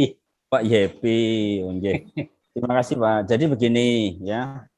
Jadi aturan yang ada sekarang ini ya, memang sudah tidak ada lagi kebijakan swab PCR evaluasi, swab PCR maupun antigen evaluasi ya. Jadi seseorang yang sudah dinyatakan positif ya, baik PCR maupun antigen ya, karena swab antigen di puskesmas pun sekarang apabila positif sudah dinyatakan sebagai terdiagnosis sebagai positif Pak ya. Jadi tidak harus PCR. Sekarang antigen pun sudah dinyatakan sebagai positif ya, asal dilakukan oleh instansi yang memang sudah ditunjuk oleh pemerintah ya, bukan instansi yang tidak ada legalitas dari pemerintah, maksudnya seperti itu ya. Yang pertama itu, yang kedua sekali lagi tadi sudah saya sampaikan tidak ada lagi swab PCR evaluasi. Jadi untuk syarat donor plasma konvalesen sekarang sudah tidak mensyaratkan lagi hasil negatif ya Pak ya. Tapi yang dipersyaratkan sekarang adalah bukti bahwa pernah positif, bisa dibuktikan dengan misalnya karena panjenengan setelah dinyatakan positif kan pasti akan melakukan isolasi mandiri ya Pak ya, baik isolasi mandiri di rumah sakit, isolasi di rumah sakit maupun isolasi mandiri di rumah, dan pasti akan di bawah pantauan dari puskesmas setempat. Kalau kita melakukan isolasi itu mesti harus lapor kepada puskesmas setempat untuk dilakukan pemantauannya ya. Jadi setelah selesai isolasi mandiri 14 hari, maka itu sudah dinyatakan sebagai sembuh dari COVID ya, selama tidak ada gejala tambahan lagi. Selama sudah tidak bergejala maka sudah dinyatakan sembuh, dan itu sudah langsung layak untuk sebagai calon pendonor plasma konvalesen ya. Jadi panjenengan selama memiliki bukti bahwa panjenengan sudah pernah positif, kan sudah pernah PCR ya panjenengan ya Pak Yepi. Ya, swab antigen ya. Iya, itu kan sudah ada buktinya ya. Swab antigen ada suratnya ya. Kasusnya waktu itu tidak ada suratnya, hanya tes mandiri saja. Tes mandiri? Iya. Oh, yang dibutuhkan sebagai syarat administrasi adalah kita bukti penyintas itu adalah pernah positif yang dibuktikan dengan surat positif dari instansi yang resmi dari yang sudah diakui, misalnya rumah sakit maupun puskesmas dan lain sebagainya, atau klinik yang memang sudah ditunjuk oleh pemerintah untuk melaksanakan swab, baik swab PCR maupun swab antigen ya. Apabila tidak ada itu, maka walaupun sudah bergejala atau mungkin bergejala ringan dan lain sebagainya, mungkin secara administrasi kita tidak bisa memfasilitasi. Karena apa? Karena syarat administrasinya kita kurang, Pak. Pak Yepi ya. Apalagi mungkin panjenengan juga tidak bergejala, atau tadinya mungkin hanya bergejala ringan saja. Tadi sudah saya sampaikan di materi tadi bahwa orang yang dengan gejala ringan atau bahkan tanpa gejala itu biasanya titer antibodinya sangat rendah, dan itu tidak layak untuk diberikan kepada pasien plasma yang diperoleh dari orang yang OTG maupun bergejala ringan. Itu karena apa? Karena kita memberikan plasma konvalesen kepada pasien itu bukan tidak beresiko ya. Yang pertama, di samping kita memberikan protein asing kepada pasien yang bisa beresiko terhadap reaksi transfusi, ya kita juga memberikan beban biaya kan kepada pasien. Kalau pasien membayar segitu diberikan plasma yang titer antibodinya atau yang tentara bayarannya loyo, itu kan sama saja kita memberikan beban saja kepada pasien, tidak memberikan kesembuhan dan lain sebagainya. Seperti itu ya Pak ya. Boleh menambahkan dokter? Oke, boleh. Ya. Apakah PMI tidak bisa memfasilitasi untuk tes titernya? Artinya ini yang saya dengar juga cerita banyak di desa-desa ya sudah terpapar ya, tetapi ya karena ya wes lah kayak gini kok 5 dewek. Nah, kemudian memang betul-betul sembuh. Tidak ada jejak administrasi dari kesehatan, entah itu puskesmas ataupun dokter. Nah, apakah PMI itu bisa memfasilitasi hanya dari tes titer itu akan diketahui bahwa orang yang bersangkutan itu memang pernah terinfeksi virus misalnya. Apakah itu bisa kelihatan dokter dari tes titer itu saja? Ya, terima kasih. Jadi titer itu akan tinggi pada orang dengan semakin berat gejalanya, dia akan semakin tinggi titer antibodinya. Ya.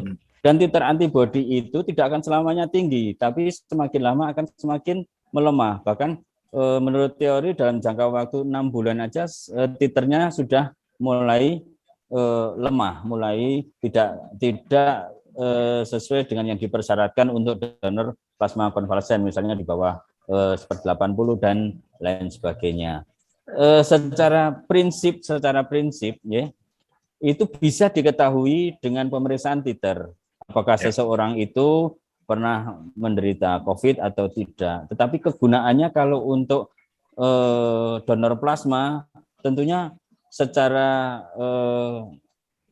secara administrasi maupun secara cost nanti justru akan menyebabkan kerugian bagi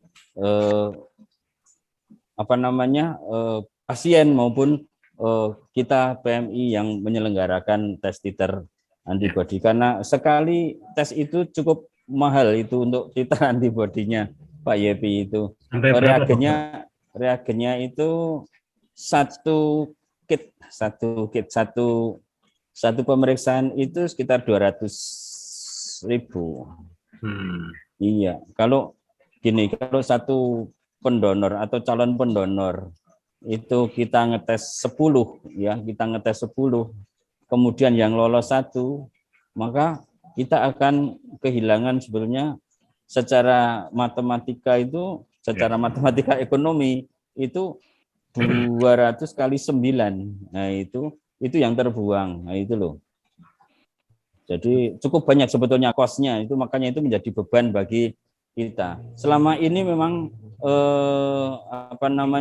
kita masih memberikan kelonggaran kepada beberapa kasus ya, karena memang benar-benar sangat darurat dan lain sebagainya, tetapi tetap kita batasi dengan yang masih sesuai dengan kriteria pengambilan screening dan lain sebagainya. Kalau misalnya yang setelah vaksin dan lain sebagainya, karena sudah benar-benar ada aturannya, maka tidak kita sarankan atau tidak kita lakukan screening untuk pengambilan plasma konvalesen. Untuk yang OTG juga, yang tanpa gejala, benar-benar tanpa gejala walaupun atau gejala ringan yang misalnya hanya anosmia dan sebagainya, ya itu selama tidak ada bukti otentik dia sudah isolasi mandiri dan lain sebagainya, tanggal isolasinya kapan dan lain sebagainya tidak jelas, maka kita juga tidak lakukan screening karena itu akan menjadi beban bagi kita yang tadi sudah saya sampaikan itu Pak Yepi. Ya dokter, saya berpikir seperti itu karena tadi dokter menceritakan mengingat kebutuhan untuk donor plasma ini semakin meningkat, lalu juga untuk mencari golongan darah tertentu itu tidak mudah. Lalu ya memang akhirnya minus malum, artinya minus malum ya memang saya tahu untuk pemeriksaan titer itu pasti membutuhkan biaya itu kan, tetapi kalau demi tujuan kemanusiaan yang jauh lebih besar, kenapa itu tidak diperjuangkan, tidak diusahakan? Itu aja dokter, terima kasih banyak penjelasannya. Terima kasih. Kita masih mencoba juga untuk mencari celah atau mencari apa namanya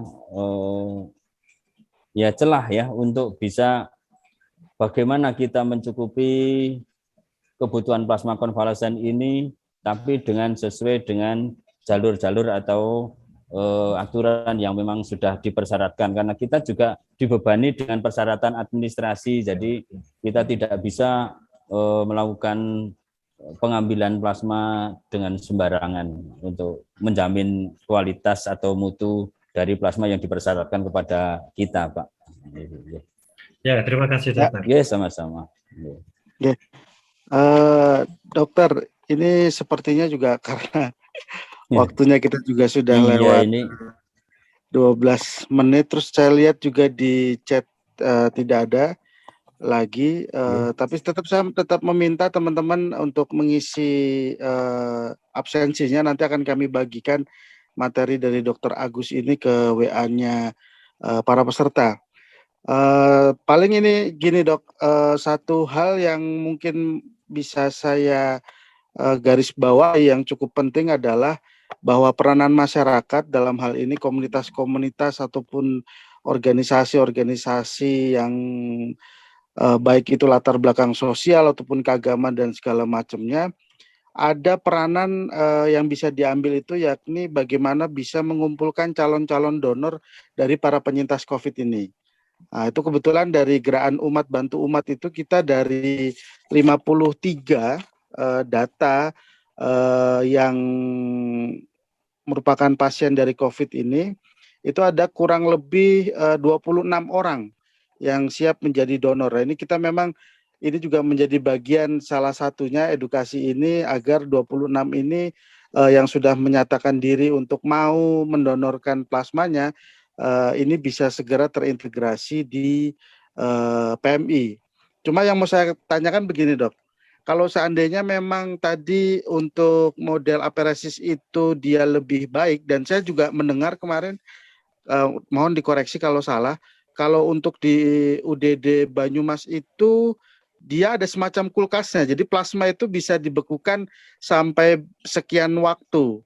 Apakah kalau seandainya kita screening titernya di Banjarnegara, apakah kita bisa melakukan pengambilan plasmanya itu dengan model aferesis di Banyumas? Itu bagaimana kira-kira dok?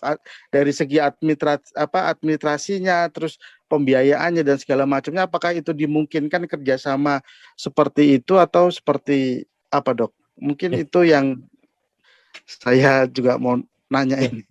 Ya, terima kasih Mas Adi. Memang selama ini sudah kita lakukan ya, bahwa kita sudah bekerja sama, dan memang UDD PMI Banjarnegara ini sebagai UDD penyangga saja. Jadi memang yang diberi kewenangan untuk penyediaan plasma konvalesen secara aferesis ini adalah tiga UDD di Jawa Tengah ini sebetulnya ya. Salah satunya adalah UDD Banyumas. Jadi kita ini hanya dalam posisi apabila UDD Banyumas kesulitan dalam penyediaan stok, atau mungkin aferesisnya itu kan antri ya, sedangkan pasien keburu membutuhkan, ini darurat situ dan sebagainya, maka mau tidak mau harus segera diadakan plasmanya, maka kita lakukan secara plasma konvalesen yang dilakukan oleh UDD PMI Kabupaten Banjarnegara. Selama ini kita sudah juga mengirimkan, misalnya ada pasien-pasien atau ada calon pendonor yang memang mau mendonorkan secara aferesis, kita memfasilitasi dalam hal screening titer antibodinya. Ya, kita akan melakukan titrasi, kalau memenuhi syarat maka kita akan koordinasi dengan UDD Banyumas, ini akan dijadwalkan untuk screening lanjutan, screening antibodi dan lain sebagainya, untuk kemudian dilakukan penyadapan secara aferesis apabila memenuhi syarat. Itu sudah kita langsungkan, dan beberapa juga sudah kita kirim ke Banyumas untuk pengambilan secara aferesis. Memang ada kasus kemarin calon pendonor yang sudah beberapa kali mendonorkan secara aferesis, dilakukan pemeriksaan screening di Banjarnegara. Kemudian ternyata titernya sudah mulai melemah, jadi beliau memutuskan, aku nggak jadi secara aferesis ini karena ini terakhir, berarti aku diambil secara konvensional saja. Itu juga ada yang seperti itu. Jadi kita sudah kerjasama dan siap untuk memfasilitasi, Mas Adi. Siap. Okay. Ya, baik dokter. Ini kupikir sangat mencerahkan ini. Semoga juga nanti gerakan umat bantu umat, terus juga teman-teman yang lain juga nanti kita bisa berkolaborasi lebih jauh lagi. Ya semoga data yang kita punya 26 penyintas yang siap mendonorkan ini semoga bisa betul-betul terrealisasi dan tidak ada halangan, karena sebagainya juga menggugurkan diri karena aku wis tahu hamil wis tahu anak. Iya, kalau udah pernah hamil itu memang tidak diperkenankan. Oke. Ya, baik. Terima kasih banyak dokter atas pencerahannya dan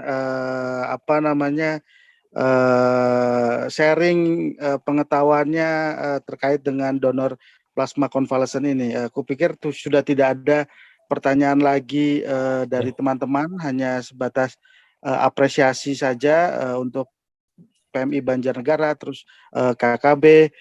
Ya, mungkin terakhir dok, ada 1-2 patah kata dari dokter terkait dengan statement penutup untuk menutup acara kita pada malam hari ini sebelum nanti saya kembalikan ke seksi acara. Monggo dok.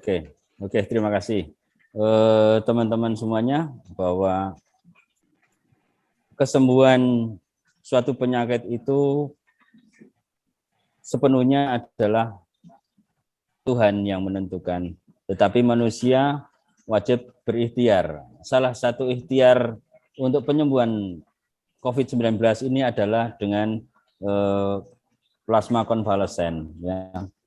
Plasma konvalesen ini hanya bisa diambil dari darahnya para penyintas atau para pasien yang sudah sembuh dari COVID-19 dan bisa memenuhi syarat untuk dilakukan penyadapan atau pengambilan donor plasma konvalesen. Untuk itu, pada kesempatan ini, yang pertama saya sangat mengapresiasi inisiatif dari panjenengan semua yang tergabung dalam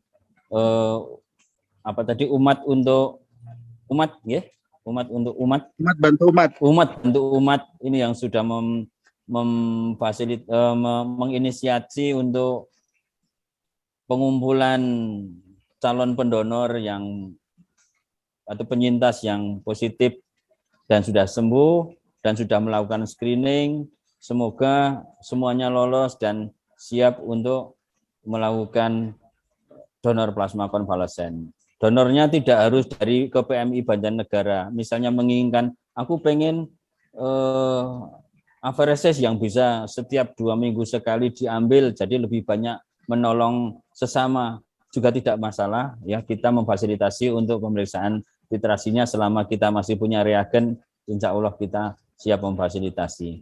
Tujuan kita adalah kita membantu masyarakat, khususnya masyarakat Banjarnegara. Semoga masyarakat Banjarnegara terselamatkan dengan gerakan yang kita laksanakan, yaitu penyediaan plasma konvalesen. Marilah kita menjadi mantan yang jadi pahlawan. Termasuk saya ini juga mantan yang baru 1 bulan keluar dari penjara. Ini semoga saya juga segera bisa mendonorkan darah. Kemarin saya cek darah saya masih terlalu kental, jadi belum bisa donor. Itu Mas Adi, semoga ini bermanfaat dan sesuai harapan dari panitia, walaupun ini dengan banyak sekali keterbatasan dan kemampuan, ini semata-mata karena keterbatasan ilmu saya saja. Oke. Mohon maaf apabila banyak kekurangan, saya kembalikan kepada Mas Adi lagi. Ya, mantap dokter. Terima kasih dokter. Semoga doanya dapat realisasi, Banjarnegara juga semakin amin. Mandaliam. Oke. Baik, saya kembalikan ke seksi acara. Mungkin ada sesi foto-foto atau bagaimana. Monggo, Ibu Eko.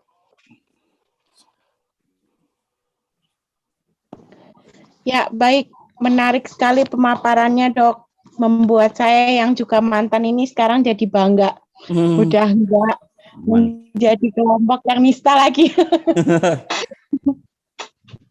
Baik, Dok, dan Bapak Ibu semua, sebelum kita menutup sesi malam ini, dari host akan mengambil gambar. Saya mohon semua untuk bisa mengaktifkan kamera.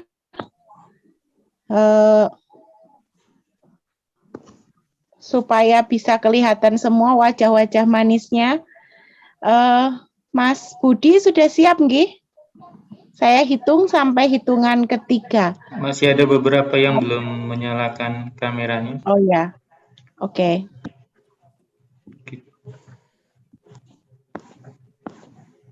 Tuh. Mungkin bisa Kita tunggu dimulai. semua buka kamera. Iya. Monggo, ayo. Ada yang tidak bisa kameranya. Pak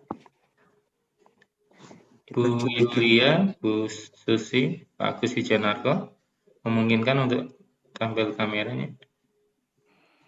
Monggo dibuka sebentar kameranya. Bu Yulia, Bu Lili. Bu Pak Sidik Purnomo, Bali. Ya mungkin bisa dimulai, mengapa? PKM 2. Bu Susi Samawati. Bisa kita mulai aja, Mbak?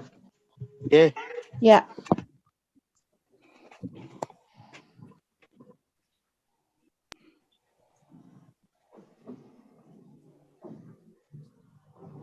Ora kroso.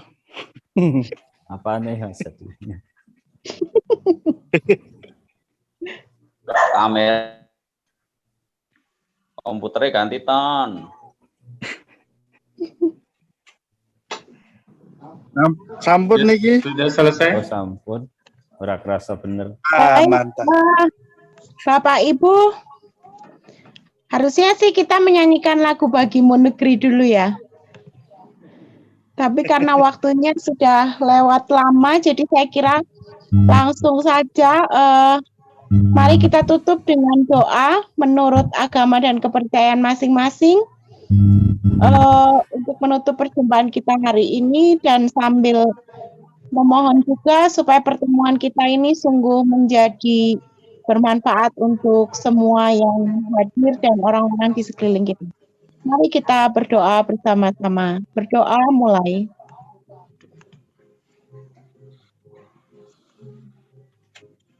Selesai. Baik, saya berterima kasih terutama untuk Dr. Agus Budi yang sudah Sama-sama, Mbak Eko. berkenan paparan, juga untuk Pak Adi atas moderatornya malam ini, sehingga pertemuan kita dapat berjumpa, dapat berlangsung dengan lancar. Juga untuk seluruh tim Satgas Umat Bantu Umat, dan tentunya semua hadirin yang hadir di pertemuan kita di malam hari ini. Semoga pembicaraan kita dapat terus berlangsung, kegiatan kita juga terus berlangsung dengan baik dan semakin memberi manfaat bagi banyak orang. Khusus untuk Dr. Agus, semoga segera bisa disadap. Terima kasih.